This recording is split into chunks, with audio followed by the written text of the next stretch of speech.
capítulo 2, versículo 22.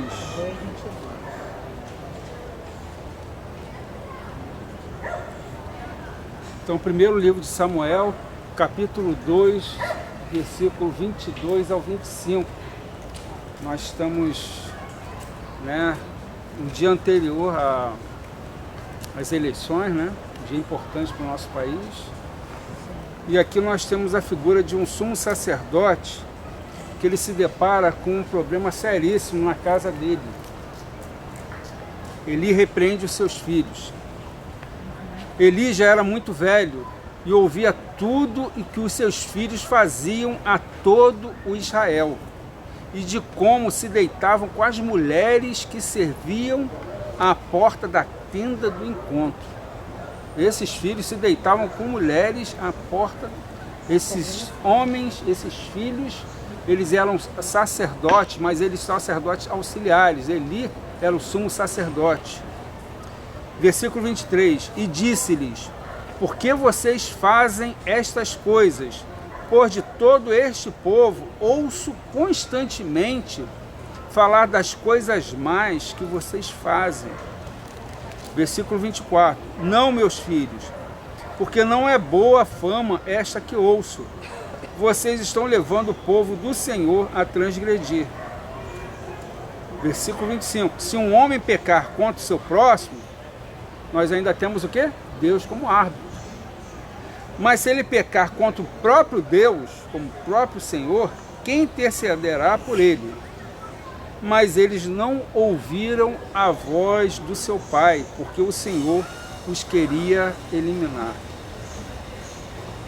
E aí muitos de nós, às vezes, falam assim, bem, mas como que um sacerdote permite que algo assim aconteça, Ele tem filhos corruptos, ele tem filhos que se deitam com mulheres, sendo auxiliares no templo, mas Eli sinaliza para ele que eles estão errados. E a gente se depara muito com isso no nosso dia a dia, sabe? Na nossa orientação educacional hoje. E a gente, por amar muito filhos, ou amar muito esposa, ou amar muito esposo, ou amar muito amigo, e a gente acaba sendo complacente com as situações ao nosso redor. Porque a gente tem o hábito de não querer entristecer aquele. E tantas situações na nossa própria vida acontecem dessa forma, Por quê? Porque simplesmente a gente está tão preocupado com algo de não entristecer alguém que a gente tanto ama. A minha filha cometeu uma falha para mim, e para mim é algo grave, a semana retrasada. E eu já sinalizei para ela que aquilo que ela fez gerou consequência. E uma pastora, muito amiga minha, e eu confidenciando para ela, ela falou assim, mas eu nunca consigo fazer isso.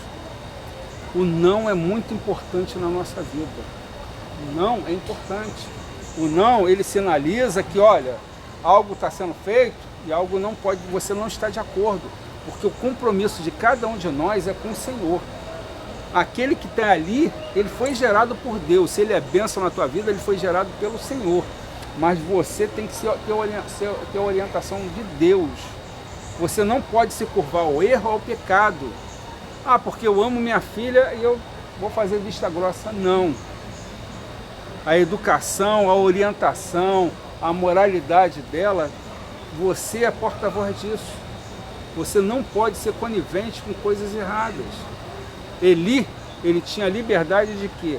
De simplesmente retirar os filhos dele à frente do sacerdócio. Mas apenas ele sinaliza. Meu filho não faz isso, minha filha não faz aquilo. Às vezes a gente precisa de algo que a gente possa romper aquilo. Porque erros geram consequências. Aquilo que você não faz aqui, depois os seus filhos vão conhecer no mundo. E é ruim. E eles precisam ter a consciência de que erros, de ações erradas, gerarão consequências. E mais à frente, no capítulo 4, versículo 16, 4, 16, 16 a 18, o povo de Deus estava numa batalha contra os filisteus. Haviam sofrido uma derrota. E diante dessa derrota, o que eles tentam fazer? Bem, vamos agora trazer os sacerdotes auxiliares, Ofni e Finéias, que são filhos de Eli, para que eles estejam também envolvidos, e vamos levar a Arca da Aliança, a presença de Deus junto. Agora vamos ver o que aconteceu. O homem disse a Eli: eu venho de frente da batalha, eu fugi de lá hoje mesmo. Ele perguntou-lhe: o que aconteceu, meu filho? Então o mensageiro respondeu: Israel fugiu dos filisteus. Houve grande matança entre o povo. Além disso, os seus 2 filhos, Ofni e Finéias, foram mortos, e a arca de Deus foi tomada. Quando ele fez menção da arca de Deus, Eli caiu da cadeira para trás, junto ao portão da cidade, quebrou o pescoço e morreu. Ele era um homem velho e pesado, e havia julgado Israel durante 40 anos. E essa parte assim também se torna muito importante diante da história de Israel, porque nós estamos num período transitório. Saímos do período de juízo e agora nós estamos praticamente entrando na monarquia. E o que chama a atenção é porque o povo tentou levar Ofni e Finéias, que eram os sacerdotes auxiliares, e a presença de Deus, que é a Arca da Aliança, para uma batalha. E aí, quando eles levam esses auxiliares, mais a Arca da Aliança, eles acabam tendo uma dupla derrota e ainda sendo mortos. E ainda, por consequência, ainda levam a Arca da Aliança. E o que a gente às vezes entende nessa questão? Você tentar envolver Deus em algo que está no erro, que está no pecado, só vai te trazer prejuízo, só vai te trazer consequência. Lembra daquela expressão? É melhor, né, obedecer ao sacrifício? E aqui claramente o povo já tinha sido derrotado e tentam levar alguém que era auxiliar do templo para uma batalha. Mas eles deixavam de saber não. A própria Bíblia relatou agora um pouquinho adiante, há pouco atrás, capítulo 2, que o que o próprio povo falava. Então o povo não está inocente. O povo sabia, o povo tinha conhecimento claro de que eles estavam no erro. Mas mesmo assim os convidaram e tentaram colocar a Arca da Aliança. Nós sabemos o quão, né, a santidade de Deus, a preciosidade de Deus é tremenda quando nós às vezes oramos ou tentamos colocar Deus presente, às vezes num relacionamento ao qual Deus disse não. E você muitas vezes fala assim: mas não veio ninguém falar para mim. Quando você ora, você não percebe a resposta de Deus naquilo, porque às vezes você está tão obstinado naquilo que você quer, que você simplesmente não ouve, você fecha os seus ouvidos. Porque sinais, Deus sempre ele mostra. Quantos relacionamentos, eu estou falando de ex-alunas ao longo desse período todinho, lecionando, professor, ora em relação a isso e tal. Eu tenho orado, mas Deus não tem sinalizado. E eu parei um determinado momento, sabe, para ouvir um pouquinho. Falei: conta um pouquinho desse relacionamento, como é, como é que funciona. E uma série de situações negativas se apresentaram. A própria pessoa falando. Mas é de Deus. Eu falei: e isso não são sinais de que Deus não está presente nisso? Isso não está te trazendo paz, isso não está te trazendo alegria. Se fosse de Deus, você sentiria a paz, você não teria nem dúvidas. A dúvida já é um sinal. Mas as dúvidas, quando elas vêm acompanhadas, você pode ter certeza que algo Deus está te sinalizando.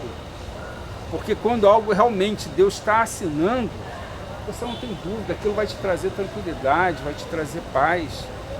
Mas muitas vezes a gente quer porque quer empurrar Deus dentro de algo, ou é um negócio, ou é um relacionamento, enfim, as diversas situações que a gente mesmo que tenta empurrá-lo para algo que ele não pode estar presente, porque aquilo não vem dele.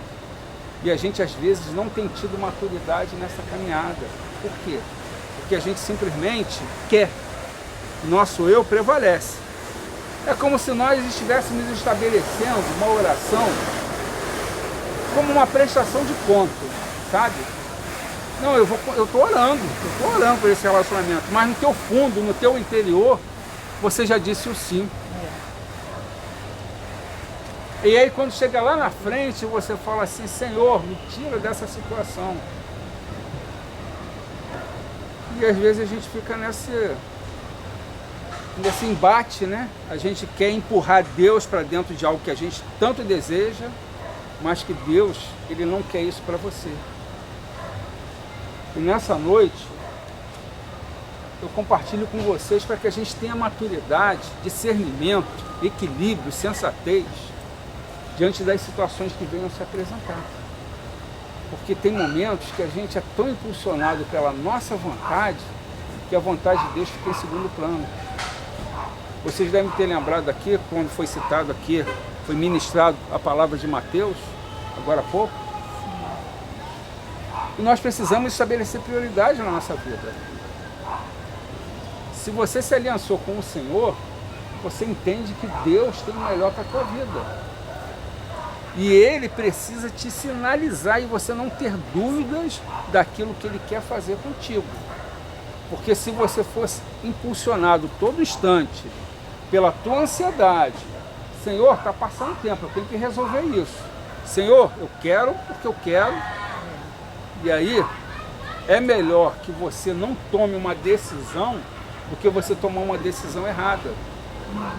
Porque as consequências serão piores. Mas a gente é muito impulsionado pelo tempo. O tempo tem sido um fator desafiador na nossa própria vida. Nós somos levados a desafios e a gente fica inquieto com o tempo. Senhor, mas está passando tempo. Só que a gente esquece que esse tempo ele pode vir acompanhado de tratamento. Tem situações que a gente precisa ser tratado. Não, Senhor, eu estou muito bem. Meu coração está em paz, minha cabeça está ótima. E aí nós falamos, estabelecemos que o Criador, nós como criaturas, nós sabemos mais do que Ele. Se o tempo não chegou para algo... Defesa, né? Só um minutinho, por favor. Então nós precisamos estabelecer para algo que senão a gente vai simplesmente ser impulsionado a fazer sempre as coisas de forma emotiva. E Deus, Ele estabelece critérios. Deus é um Deus de prioridades. Ele sabe muito bem para cada um de nós que cada um está num determinado ponto. Os projetos, os sonhos estão lá na frente.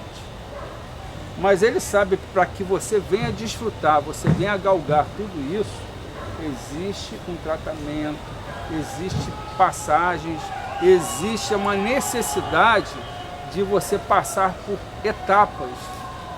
Só que boa parte de nós, praticamente quase todos nós, não estamos dispostos a isso.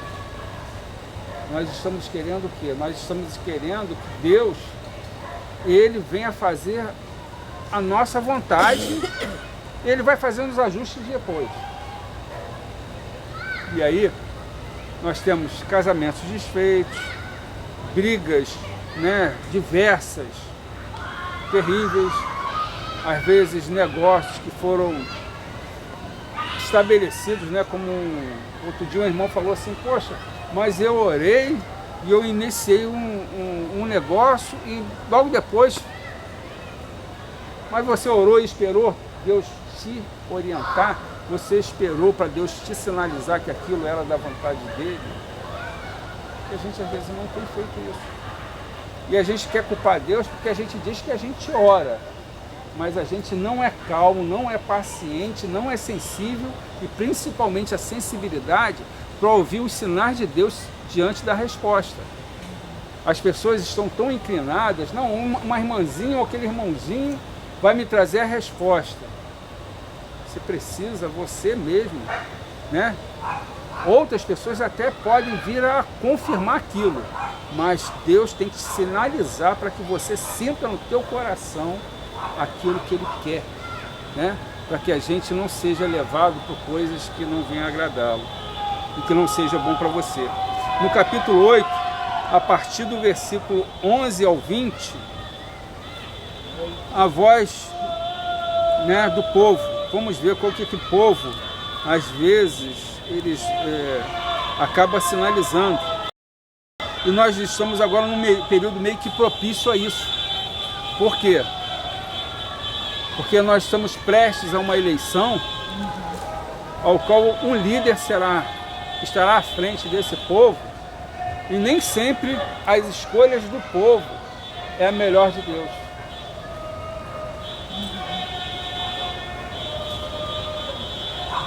E aqui a gente tem no capítulo 8, versículo 11 ao 20, nós temos o seguinte: e Samuel diz, alerta para o povo: este será o direito do rei que vier a reinar sobre vocês. E olha o que vai acontecer a partir de agora. Deus era o líder desse povo. Os profetas, os líderes, os juízes eram apenas porta-vozes. Mas agora o povo quer o quê? Um rei. E olha o que eles falam. E Samuel agora aqui ele vai o quê? Alertar esse povo: olha, vocês querem um rei, mas olha as condições da mudança do período de juízes para agora para um reinado. Porque antes você tinha o quê? Samuel como profeta, como juiz, como sacerdote, mas agora vocês querem um rei. E a gente ouve tanto, né? A voz do povo é a voz de Deus. Este será o direito do rei que vier a reinar sobre vocês. Ele tomará o filho de vocês e os empregará no serviço dos seus carros de guerra e como seus cavaleiros, para que corram na frente deles. Ele porá alguns por capitães de 1000 e capitães de 50, outros para lavrar os campos dele e fazer as suas colheitas, e outros para fabricar armas de guerra e equipamento para os seus carros. Versículo 13: tomará as filhas de vocês para serem perfumistas, cozinheiras e padeiras. 14: tomará de vocês o melhor das lavouras, das vinhas e dos olivais, e os dará a seus servidores. Ficará com 1/10 dos cereais e das uvas que todos vocês colherem, para dar para quem? Aos seus oficiais e aos seus servidores. 16: também tomará os servos e as servas de vocês, os melhores jovens e os jumentos de vocês, e os empregará no seu trabalho. 17: ficará com 1/10 dos rebanhos de vocês, e vocês serão seus servos. Então naquele dia vocês clamarão por causa do rei que escolheram, mas o Senhor não os ouvirá neste dia. E aí vamos ver o resultado, depois de ouvirem tudo isso. Porém o povo não atendeu a voz de Samuel e disse: não, nós queremos um rei sobre nós. Seremos como todas as outras nações. O nosso rei poderá nos governar, sair adiante de nós e fazer as nossas guerras. E aí vocês podem falar: poxa, mas Deus alertou? Alertou. Samuel foi exatamente usado por Deus para falar em detalhes tudo aquilo que viria. Mas mesmo assim, nós queremos ser como as outras nações. Queremos um rei que nos governe. E aí você pode falar assim: mas a voz do povo não é a voz de Deus? Absolutamente não. E aí o povo de Deus, às vezes, ao invés de pedir, clamar a Deus a orientação para aquilo que vai tomar como decisão, a gente às vezes ouve várias opiniões. E as opiniões nos levam para situações que Deus não está. Mesmo que Deus te alerte: olha, isso não é bom para vocês. Mas assim mesmo a gente quer. A gente persiste em fazer aquilo que nos agrade, Porque né, outras pessoas, nós temos uma vida de comparações.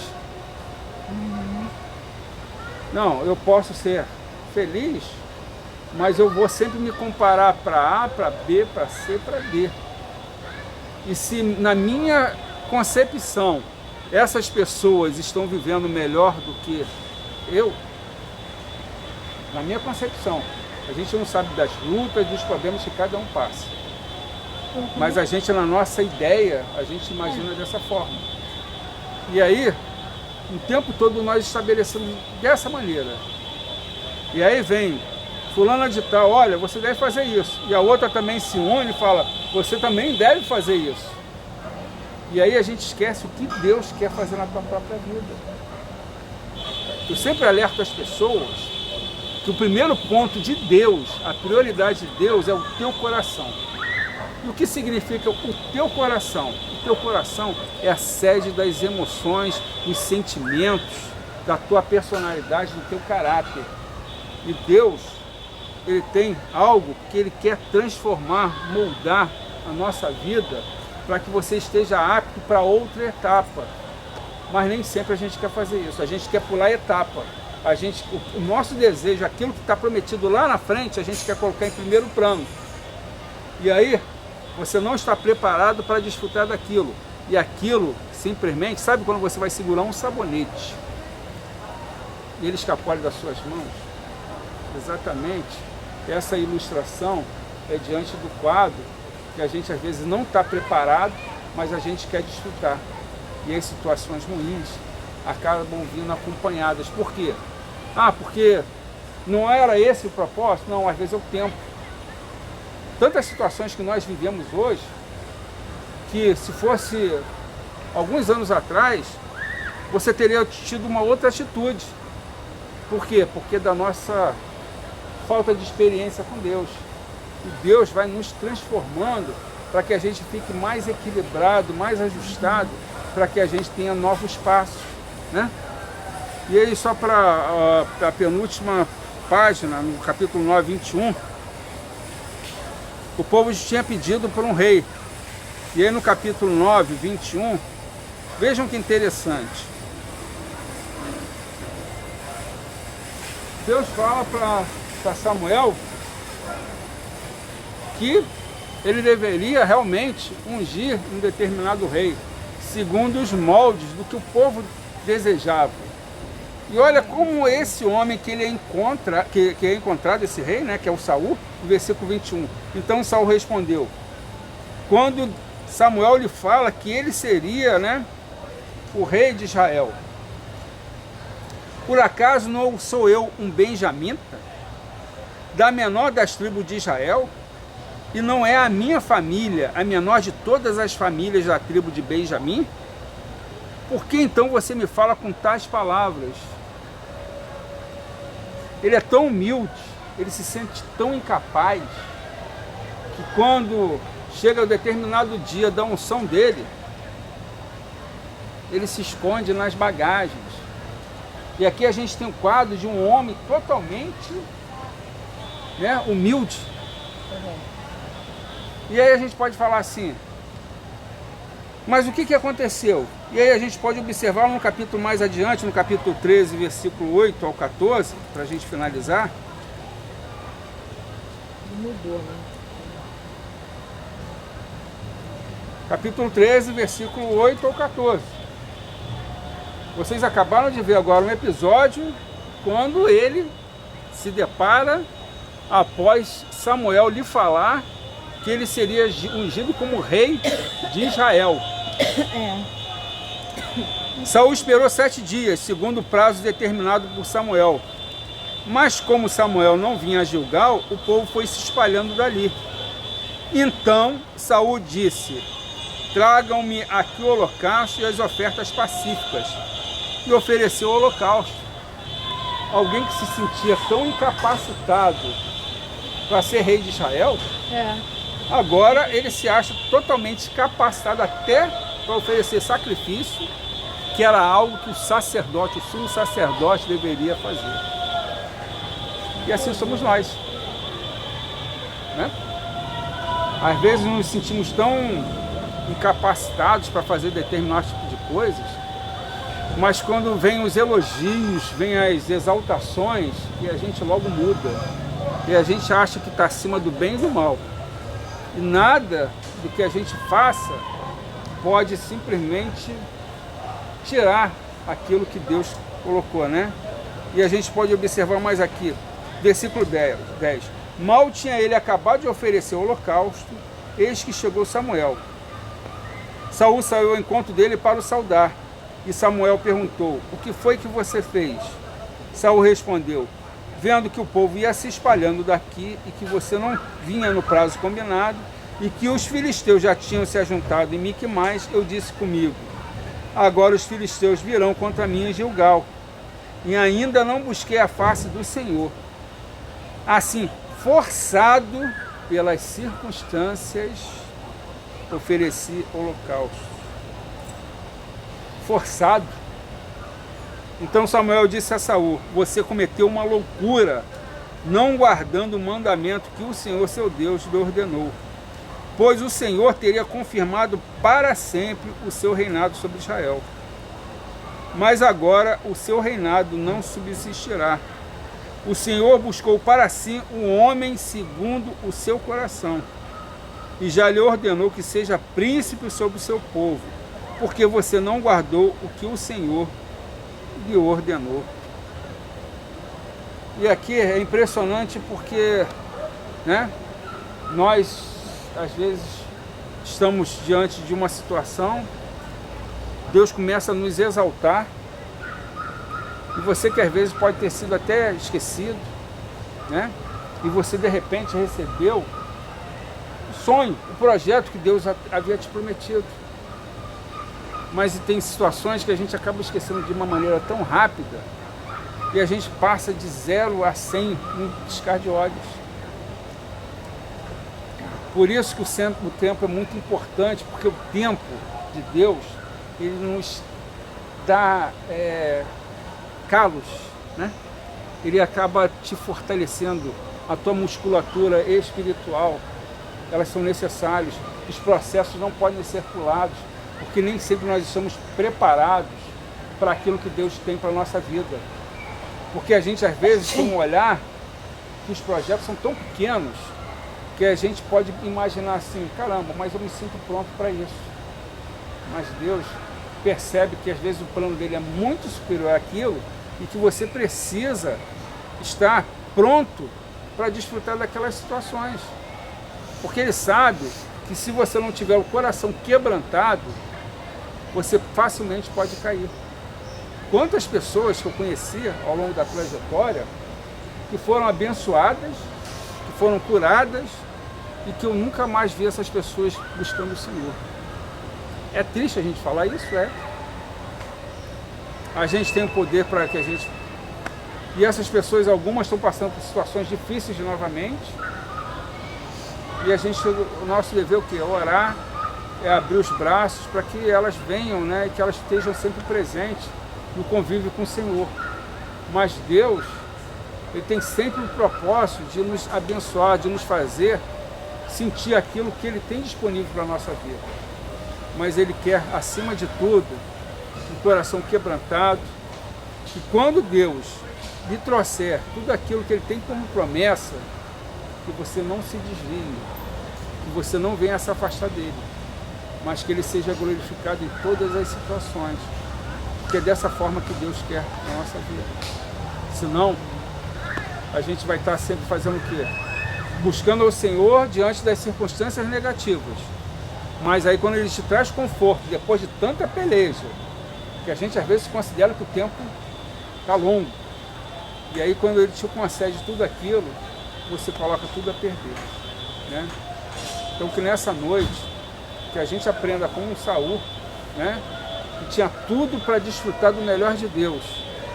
Se mostrou uma pessoa totalmente humilde no início.